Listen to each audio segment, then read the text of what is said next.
Hey friends, welcome back to the garden. This morning I am working on a special project for a friend of mine, Eleanor. She is an incredible florist here in Seattle, and she actually grows almost all of the florals that she uses for her weddings, which I think is such a return to sustainability and really embraces that slow flower movement, which I am a huge fan of.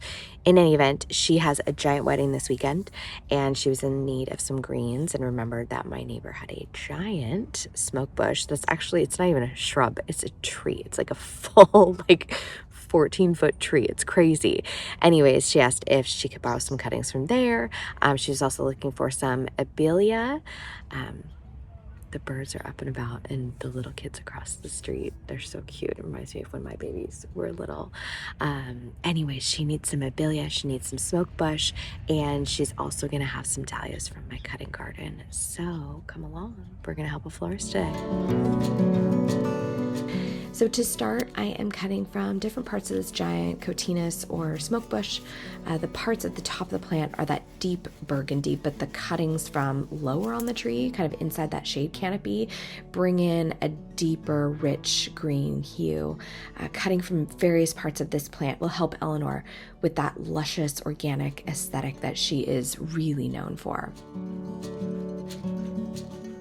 We're also cutting from this giant Abelia shrub.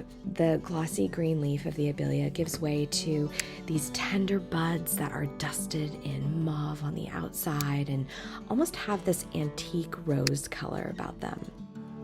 For this wedding, I've selected some of my absolute favorites. This new Dahlia brown sugar, I am obsessed with it. The color is so hard to capture on film, but it is sensational. I'm also cutting Cornell bronze, totally tangerine. Here we have golden scepter. I threw in a zinnia, which is Benari's giant salmon rose. Absolutely love this one. Dahlia Rock Run Ashley is a new favorite this year. I absolutely love her.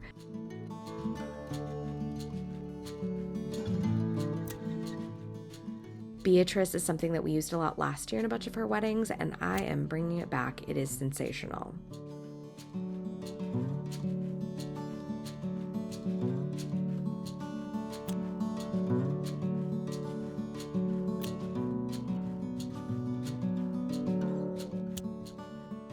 I also ended up tucking in some Omega and Joey Winnie dahlias.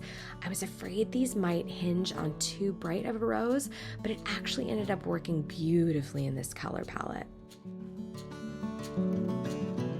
As you can see here, she is using Abelia to create the base for all of her centerpieces, and she's utilizing these lovely footed vessels. They are so sweet. She's also taken all of the cuttings from her garden as well as mine, and she's organized them by variety and color. I am absolutely dying over the Lysianthus and the sea oats, the snapdragon and strawflower.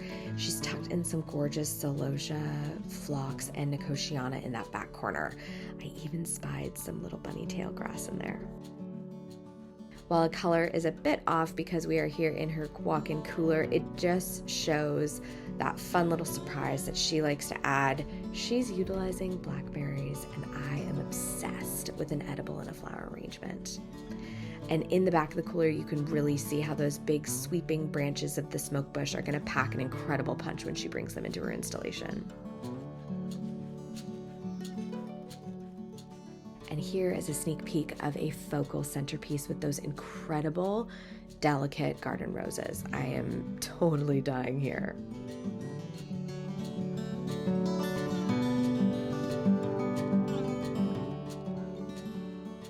And now the magic. Honestly, it is such an honor to grow flowers for events like this. The language of flowers, I find, is so universal. And to bring this joy to everything from like baby showers, housewarmings, weddings, even funerals, it has been a total gift in my life to send these babies that I've grown out into the world and touch so many lives.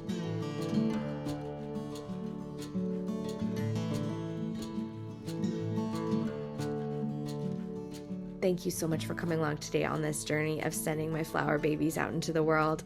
I am going to see you in the next one. Bye.